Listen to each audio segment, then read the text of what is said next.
Hi friends, welcome back to our channel. ഇന്ന് നമ്മൾ നോക്കുന്നത് 8th സ്റ്റാൻഡേർഡിലെ അടിസ്ഥാന പാഠാവലി ആനുവൽ എക്സാമിൻ്റെ ഒരു മോഡൽ ക്വസ്റ്റ്യൻ പേപ്പറാണ്. ഓക്കെ കൂട്ടുകാരെ, അപ്പോൾ നമുക്ക് ഫസ്റ്റ് ക്വസ്റ്റ്യൻ എന്താണെന്ന് നോക്കാം. അതിനു മുമ്പ് നിർദ്ദേശങ്ങൾ നൽകിയിട്ടുണ്ട്. നിർദ്ദേശങ്ങളൊക്കെ നിങ്ങൾ എന്ത് ചെയ്യുക, നന്നായി വായിച്ച് മനസ്സിലാക്കുക. ഓക്കെ, ഒന്നാമത്തെ ചോദ്യം, ഭഗീരഥന്റെ പ്രയത്നം പോലെയായിരുന്നു വാൽവ് നിർമ്മാണം. ഭഗീരഥ പ്രയത്നം എന്നാണ് ഇവിടെ വരേണ്ടത്. ടൈപ്പിംഗ് മിസ്റ്റേക്ക് ആണ്. ഇവിടെ നോക്കൂ, ഭഗീരഥ പ്രയത്നം എന്ന് കൊടുക്കുക. ഓക്കെ, ദെൻ എന്താണ്, വാൽവ് നിർമ്മിക്കാൻ ഭഗീരഥന് സഹായം ആവശ്യമായിരുന്നു. ഓപ്ഷൻ ബി, വാൽവ് നിർമ്മിക്കാൻ സാധിച്ചില്ല. സി, വളരെ എളുപ്പമായിരുന്നു വാൽവിന്റെ നിർമ്മാണം. ഡി, വാൽവ് നിർമ്മാണത്തിന് കഠിനമായ പരിശ്രമം വേണ്ടി വന്നു. ആൻസർ എന്താണ്? ഓപ്ഷൻ ഡി ആണല്ലേ വരുന്നത്. ഭഗീരഥന്റെ പ്രയത്നം പോലെയായിരുന്നു വാൽവ് നിർമ്മാണം ഇവിടെ സൂചിപ്പിക്കുന്നത്. ഓപ്ഷനിലെ വാൽവ് നിർമ്മാണത്തിന് കഠിനമായ പരിശ്രമം വേണ്ടി വന്നു. ഞാൻ പിരിച്ചെഴുതിയവയിൽ ശരിയായത് ഏതെന്നാണല്ലേ ചോദിച്ചിട്ടുള്ളത്. വായിൽ ഇട്ട് നീ കൂടെയുണ്ടാകും. ഇവിടെ ഉണ്ടാന്ന് വേണം, കൂടെയുണ്ടാകും. അപ്പൊ നമുക്ക് എങ്ങനെ പിരിച്ചെഴുതാം? കൂടെ ഉണ്ടാകും. ഇവിടെയും ഡ മിസ്സിംഗ് ആണ്, ടൈപ്പിംഗ് മിസ്റ്റേക്ക് ആണ്. അപ്പൊ ഇവിടെ കൂടെ ഉണ്ടാകും എന്നാണ്. അപ്പൊ കൂടെ പ്ലസ് ഉണ്ടാകും. എനിക്ക അല്ലാതെ തലയാട്ടി. അപ്പൊ ഇതിന് ശരിയായിട്ടുള്ളത് ഏതൊക്കെയാണ്? നമുക്കറിയാം, വായിൽ പ്ലസ് ഇട്ട്, അത് ശരിയാണല്ലേ. ഇനി കൂടെ ഉണ്ടാകും, ഇവിടെ ടൈപ്പ് മിസ്റ്റേക്ക് പറ്റിയതാണ്. ഇവിടെ കൂടെ പ്ലസ് ഉണ്ടാകും എന്നാണ് കൊടുത്തിട്ടുള്ളത്. ഇവിടെ ടൈപ്പ് മിസ്റ്റേക്ക് ആണ്. അപ്പൊ ഇതും ശരിയാണല്ലേ. കൂടെ ഉണ്ടാകും നമുക്ക് പിരിച്ചെഴുതുമ്പോൾ കൂടെ പ്ലസ് ഉണ്ടാകും അല്ലേ. അപ്പൊ ഇത് രണ്ടും ശരിയാണ്. ബാക്കി രണ്ടും എന്താണ്? തെറ്റാണ്. അപ്പൊ ആൻസർ ഇതിൽ ഓപ്ഷൻ ഏതാ വരിക? ഓപ്ഷൻ സി, 1ഉം 2ഉം ശരി. ഇനി കണ്ണിലെ മഴത്തുള്ളി വറ്റിപ്പോകവേ നിന്റെ ഗണ്ഡത്തിൽ ചിന്നിക്കാണായി ഗന്ധമാതിനി വർണ്ണം. ഗണ്ഡം എന്ന പദത്തിന്റെ അർത്ഥം എന്തെന്നാണല്ലേ ചോദിച്ചിട്ടുള്ളത്. എന്താണ്? കവിൾത്തടമാണല്ലേ. എന്താണ് ആൻസർ? കവിൾത്തടം. പ്രത്യാശയുടെ കിരണങ്ങൾ എന്ന പാഠഭാഗത്തെ ദരിദ്രനായ രോഗിയുമായിട്ട് യോജിക്കാത്തത് ഏതാണ് ഇതിൽ യോജിക്കാത്തത്? അതെ, ഓപ്ഷൻ ഡി ആണല്ലേ വരുന്നത്. രോഗങ്ങൾ വരാൻ ആഗ്രഹിക്കുന്നയാളാണ് എന്നുള്ളതാണ് യോജിക്കാത്തത്. ഓക്കെ, ദെൻ നെക്സ്റ്റ് ക്വസ്റ്റ്യൻ, 5 മുതൽ 6 വരെ ചോദ്യങ്ങൾക്ക് 2ഓ 3ഓ വാക്യത്തിൽ ഉത്തരം എഴുതുക. അർത്ഥവ്യത്യാസം വരാതെ 2 വാക്യമാക്കുക എന്നാണ് ഇവിടെ പറഞ്ഞിട്ടുള്ളത്. അർത്ഥവ്യത്യാസം വരാതെ 2 വാക്യമാക്കുക. അതൊക്കെ വലിയ വേദനയുണ്ടാക്കിയെങ്കിലും എനിക്ക് ലക്ഷ്യം നേടാനുള്ള വലിയ പ്രേരണയായി ഓരോ എതിരഭിപ്രായവും മാറിക്കൊണ്ടിരുന്നു. അപ്പൊ ഈ ഒരു സെന്റൻസിൽ നമ്മൾ എന്ത് ചെയ്യണം? 2 സെന്റൻസ് ആക്കിയിട്ട് എഴുതണം. അപ്പൊ നമ്മൾ അത് എങ്ങനെ എഴുതും കൂട്ടുകാരെ? രോഗങ്ങൾ എന്താണ്? അതൊക്കെ വലിയ വേദനയുണ്ടാക്കി, അവിടെ ഫുൾ സ്റ്റോപ്പ് ഇടുക. ദെൻ എങ്കിലും എനിക്ക് ലക്ഷ്യം നേടാനുള്ള വലിയ പ്രേരണയായി ഓരോ എതിരഭിപ്രായവും മാറിക്കൊണ്ടിരുന്നു. എങ്ങനെയാണ്? ഫസ്റ്റ് സെന്റൻസ് ഏതാണ്? അതൊക്കെ വലിയ വേദനയുണ്ടാക്കി. നെക്സ്റ്റ് സെന്റൻസ് ആയിട്ട് എഴുതാം, എങ്കിലും എനിക്ക് ലക്ഷ്യം നേടാനുള്ള വലിയ പ്രേരണയായി ഓരോ എതിരഭിപ്രായവും മാറിക്കൊണ്ടിരുന്നു. ഇങ്ങനെ 2 സെന്റൻസ് ആക്കി നിങ്ങൾക്ക് എഴുതാവുന്നതാണ്. ഇനി അടുത്ത ക്വസ്റ്റ്യൻ, താക്കോല് പോയാൽ പോട്ടേക്കെല്ലാം പൊന്നിൻ ചിങ്ങം, പൂക്കാലം വിരുന്നിനു വരെയും വീട്ടിലും. ഈ വരികളിൽ തെളിയുന്നത് എന്ത് എന്നാണല്ലേ ചോദിച്ചിട്ടുള്ളത്.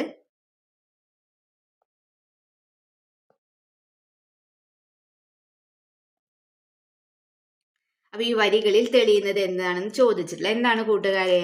വീടിന്റെ താക്കോൽ കളഞ്ഞു പോയതിനേക്കാളും ചെടികൾ കരിഞ്ഞു പോയതിൽ സങ്കടപ്പെടുന്ന വീട്ടുകാരിയാണല്ലോ നമുക്ക് ഈ വരികളിൽ കാണാൻ കഴിയുന്നത്. ഈ വരികളിൽ എന്താണ്?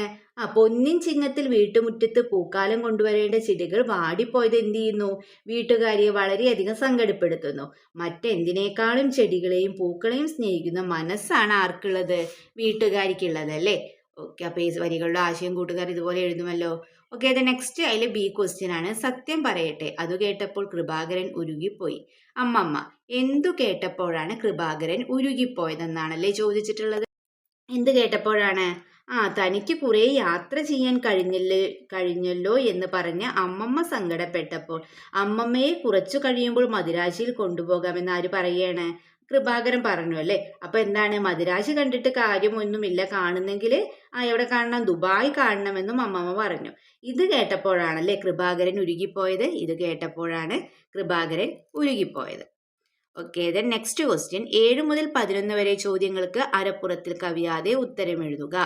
എന്നാൽ വൈദ്യന് മാത്രമല്ല, ഇത് ഏത് പ്രവൃത്തിയിൽ പുറപ്പെടുന്നവനും വിജയിക്കണമെങ്കിൽ വൃദ്ധസേവ കൂടാതെ കഴിയില്ല. കവിത രചിക്കാൻ മുതിർന്ന കവികളുടെ നിർദ്ദേശം നല്ലതാണ്. ഒരു നടൻ വളരുന്നത് ആശാന്റെ കൂടെ നടന്ന അദ്ദേഹം ചെയ്യുന്നത് കിട്ടിയാണ്. കളരിയിൽ ചൊല്ലിയാടിയത് കൊണ്ട് മാത്രം രംഗത്ത് ശോഭിക്കാനാവില്ല.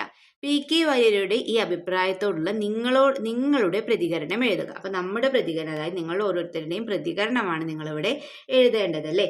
അപ്പൊ നിങ്ങളുടേതായ ഒരു അഭിപ്രായം എഴുതുമല്ലോ. നമുക്കൊരു മാതൃക, ആൻസറിന്റെ ഒരു മാതൃക നോക്കാം. നിങ്ങൾ എന്ത് ചെയ്യുക, നിങ്ങളുടേതായ അഭിപ്രായങ്ങൾ എഴുതുക. Answer: P K. വാര്യരുടെ അഭിപ്രായത്തോട് എനിക്കും യോജിപ്പാണുള്ളത്. ഏത് കാര്യവും അതിൽ പ്രാഗൽഭ്യമുള്ളവരുടെ കൂടെ നിന്ന് കണ്ടും കേട്ടും മനസ്സിലാക്കി പഠിക്കുന്നത് എന്തുകൊണ്ടും നല്ലതാണ്. കാരണം ആ വ്യക്തികൾക്ക് എന്താണ്, അവരുടെ മേഖലയിൽ വർഷങ്ങളുടെ അനുഭവജ്ഞാനം ഉണ്ടായിരിക്കും. പുസ്തകങ്ങളിൽ നിന്നും മറ്റും കിട്ടാത്ത പല അറിവുകളും അനുഭവത്തിലൂടെ മനസ്സിലാക്കാനാകും. അതുകൊണ്ട് തന്നെ ഓരോ മേഖലയിലും പ്രാഗൽഭ്യമുള്ള മുതിർന്നവരുടെ കൂടെ നിൽക്കുമ്പോൾ പല പുതിയ അറിവുകളും നമുക്ക് എന്ത് ചെയ്യാം, സ്വായത്തമാക്കാനാവല്ലേ. അങ്ങനെ നമ്മളും നമ്മുടെ മേഖലയിൽ കൂടുതൽ പരിജ്ഞാനമുള്ളവരായിട്ട് തീരുമല്ലേ. അപ്പൊ നിങ്ങൾക്ക് എന്താണ് തോന്നുന്നത്, നിങ്ങളുടേതായ അഭിപ്രായം ഇവിടെ നിങ്ങൾ എഴുതുക. ഓക്കെ, ദ നെക്സ്റ്റ് ക്വസ്റ്റ്യൻ: നിനക്ക് പറക്കാനാകില്ലെങ്കിൽ ഓടുക, ഓടാനാകില്ലെങ്കിൽ നടക്കുക, നടക്കാനാകുമില്ലെങ്കിൽ ഇഴയുക, എന്തു തന്നെ ചെയ്താലും മുന്നോട്ട് പോവുക. മാർട്ടിൻ ലൂതർ കിങ്ങിന്റെ വാക്കുകൾ നൽകുന്ന സന്ദേശം എന്തെന്നാണല്ലേ ചോദിച്ചിട്ടുള്ളത്. മാർട്ടിൻ ലൂതർ കിങ്ങിന്റെ വാക്കുകൾ നൽകുന്ന സന്ദേശം എന്താണ്? എന്താണ്, ശുഭാപ്തി വിശ്വാസത്തോടെ തങ്ങളുടെ കഴിവിനനുസരിച്ച് മുന്നോട്ട് പോയാൽ നമുക്ക് എന്ത് ചെയ്യാൻ പറ്റും, ജീവിതം വിജയം കൈവരിക്കാനാകുമെന്ന സന്ദേശമാണല്ലേ മാർട്ടിൻ ലൂതർ കിങ്ങിന്റെ വാക്കുകളിൽ പ്രതിഫലിക്കുന്നത്. അപ്പൊ ഈ വരികളിൽ പറയുന്നത് എന്താണ്, പറക്കാനാകില്ലെങ്കിൽ ഓടിയോ, ഓടാനാകില്ലെങ്കിൽ നടന്നോ, നടക്കാനാകില്ലെങ്കിൽ ഇഴഞ്ഞോ മുന്നോട്ട് പോകണമെന്ന് മാർട്ടിൻ ലൂതർ കിങ് പറയുന്നത് അല്ലേ. ജീവിതത്തിൽ എത്ര പ്രതിസന്ധി ഉണ്ടായാലും അതിനെല്ലാം തരണം ചെയ്ത് മുന്നോട്ട് നീങ്ങണമെന്നാണ് അദ്ദേഹം നമ്മെ ഉദ്ബോധിപ്പിക്കുന്നത്. പ്രയാസങ്ങളിലും പ്രശ്നങ്ങളിലും തളർന്നിരിക്കാതെ ആത്മവിശ്വാസത്തോടെ മുന്നോട്ട് കുതിക്കാനാണ് നാം എന്ത് ചെയ്യേണ്ടത്, ശ്രമിക്കേണ്ടതല്ലേ.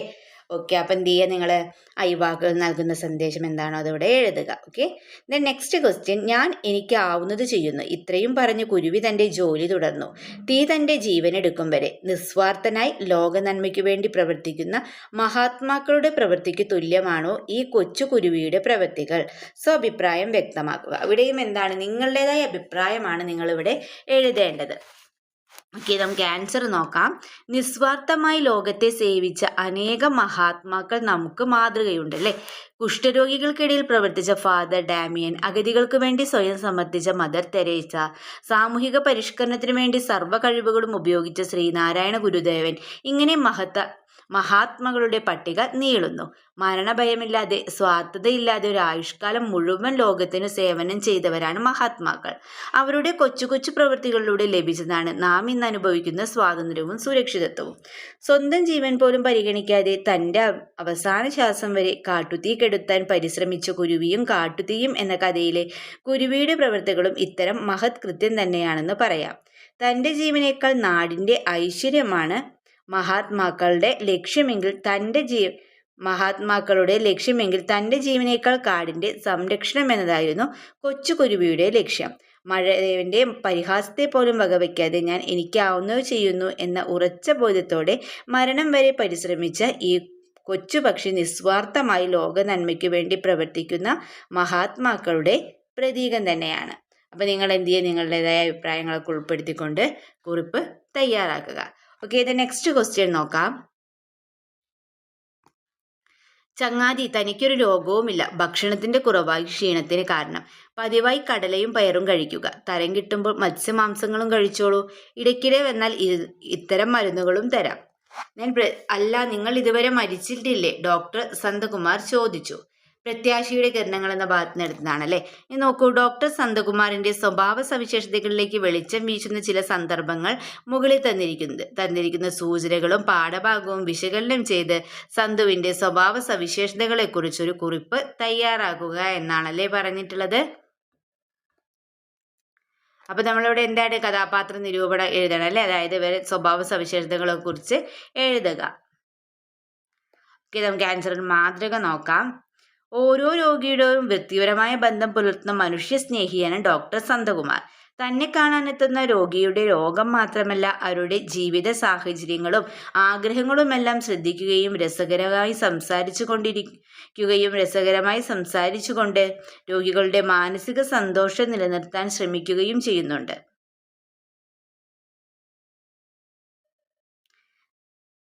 രോഗികളുടെ മാനസിക സന്തോഷം നിലനിർത്താൻ ശ്രമിക്കുകയും ചെയ്യുന്നുണ്ട്. അദ്ദേഹം തന്നെ കാണാനെത്തിയ ശിപായിയുടെ ക്ഷീണത്തിന്റെ കാരണം ആഹാരക്കുറവാണെന്ന് കണ്ടെത്തി മുന്തിയ ടോണിക്കുകളോടൊപ്പം ബിസ്ക്കറ്റുകളും നൽകുന്നത് അദ്ദേഹത്തിന്റെ മനുഷ്യ സ്നേഹത്തിന്റെ തെളിവ് തന്നെയാണ്.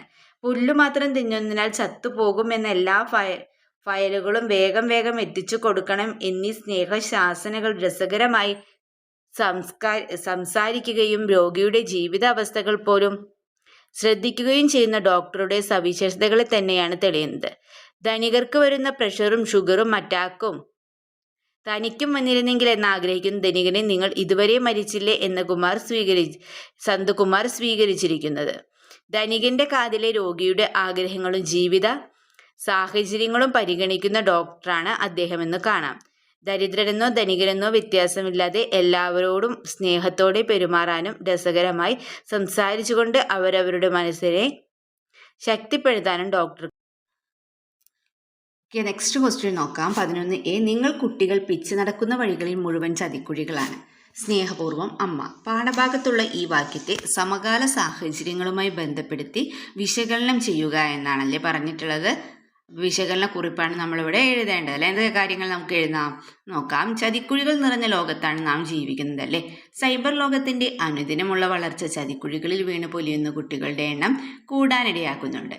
കോവിഡിന്റെ വ്യാപനം കുട്ടികളെ ഇന്റർനെറ്റ് ലോകത്തേക്ക് കൂടുതൽ അടുപ്പിക്കാനിടയാക്കിയതിന്റെ തീവ്രത വർദ്ധിപ്പിക്കുന്നു. ഓൺലൈൻ തട്ടിപ്പുകൾ, സ്വകാര്യ വിവരങ്ങളും ബാങ്ക് വിവരങ്ങളും കൈമാറൽ തുടങ്ങി പ്രണയ തട്ടിപ്പുകൾ വരെയുള്ള അനേകം കുരുക്കുകളിലേക്ക് കുട്ടികളെ നയിക്കുന്നുണ്ട്. പണം സമ്പാദിക്കാൻ വേണ്ടി ലഹരിയുടെ വാഹകരാകുന്ന കുട്ടികൾ ക്രമേണ ലഹരിക്ക് അടിമപ്പെടുകയും വിഭ്രാന്തിയിലേക്കോ ജുവനൈൽ ഹോമുകളിലേക്കോ എത്തിപ്പെടുകയും ചെയ്യാറുണ്ട്. ഭീഷണിപ്പെടുത്തിയോ അവർക്ക് ഇഷ്ടമുള്ളവ നൽകിയോ കുട്ടികളെ ശാരീരികമായി ഉപയോഗിക്കുന്ന കേസുകളും നിരവധിയാണ്. കുട്ടികളെ തട്ടിക്കൊണ്ടുപോയി ഭിക്ഷാടനം, മറ്റു തട്ടിപ്പുകൾ തുടങ്ങിയവയ്ക്ക് ഉപയോഗിക്കുന്ന സംഘങ്ങളുടെ കുട്ടികളുടെ സുരക്ഷിതത്വത്തിന് വെല്ലുവിളിയാണ്. ദൈനംദിന ജീവിതത്തിലെ കാര്യങ്ങളെല്ലാം മാതാപിതാക്കളോട് പങ്കുവയ്ക്കുന്നതും സമകാലിക വാർത്തകളെ കൃത്യമായി മനസ്സിലാക്കുന്നതും ഇത്തരം ചതിക്കുഴികളിൽ നിന്ന് രക്ഷപ്പെടാനുള്ള സുപ്രധാന മാർഗമാണ്. അപ്പം ഇതുപോലെ നിങ്ങൾ എന്ത് ചെയ്യും? ഒരു വിശകലന കുറിപ്പ് തയ്യാറാക്കുമല്ലോ. ഓക്കെ, നെക്സ്റ്റ് ക്വസ്റ്റ്യൻ നോക്കാം.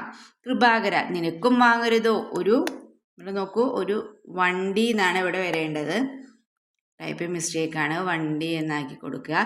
ദെൻ അക്കാലത്ത് അതത്ര വലിയ തുകയൊന്നുമല്ല. ഇക്കാലത്ത് അതത്ര വലിയ തുകയൊന്നുമല്ല. അമ്മയുടെ വാക്കുകളിൽ തെളിയുന്ന അവരുടെ മനോഭാവം വ്യക്തമാക്കുക എന്നാണല്ലേ പറഞ്ഞിട്ടുള്ളത്.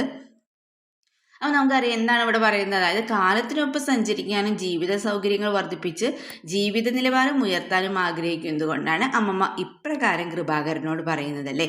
ഡ്രൈവിംഗ് അറിയുന്ന കൃപാകരൻ കൂട്ടുകാരൻ്റെ വണ്ടി എടുക്കുന്നതിന് പകരം സ്വന്തം വണ്ടി ഉപയോഗിക്കുന്നത് കൂടുതൽ സൗകര്യപ്രദമാകുമെന്ന ഓർമ്മപ്പെടുത്തൽ എന്താണ് അവരുടെ വാക്കുകളിൽ തെളിയുന്നു. 1.25 ലക്ഷം രൂപ പട്ടണത്തിൽ ഒരു വീടുണ്ടാക്കുന്നതിന് ചെലവാക്കി എന്നത് അധിക ചെലവല്ല എന്ന കാഴ്ചപ്പാടാണ് അമ്മമ്മയ്ക്കുള്ളത്. കാലഘട്ടത്തിനും സ്ഥലത്തിനും അനുസരിച്ച് വസ്തുവിൻ്റെ മൂല്യം കണക്കാക്കാനുള്ള അമ്മമ്മയുടെ ശേഷിയാണ് ഈ വാക്കുകളിൽ തെളിയുന്നതല്ലേ. കാലത്തിനനുസരിച്ചുള്ള മാറ്റങ്ങൾ അംഗീകരിക്കണമെന്നും അവശ്യകാര്യങ്ങൾക്ക് വേണ്ടി പണം മുടക്കണമെന്നുള്ള അമ്മമ്മയുടെ മനോഭാവമാണ് കൃപാകരനോടുള്ള വാക്കുകളിൽ തെളിയുന്നത്. ഓക്കെ, ഇത് നെക്സ്റ്റ് ക്വസ്റ്റ്യൻ നോക്കാം അല്ലേ. നമുക്കിനി നെക്സ്റ്റ് ക്വസ്റ്റ്യൻ നോക്കാം. 12A ചോദ്യം. വാൽവ് വികസന ശ്രമത്തിന്റെ ആദ്യ വർഷങ്ങളിൽ ഇതൊന്നും ഇവിടെ നടക്കാൻ പോകുന്നില്ല എന്ന് പൊതുവെ ഒരു വിശ്വാസമുണ്ടായിരുന്നു. പരീക്ഷണശാലയിൽ വിജയം ഉറപ്പായ വാൽവ് പിന്നീട് വാണിജ്യ അടിസ്ഥാനത്തിൽ വികസിപ്പിച്ചത് മദ്രാസിലെ TTK ആയിരുന്നു.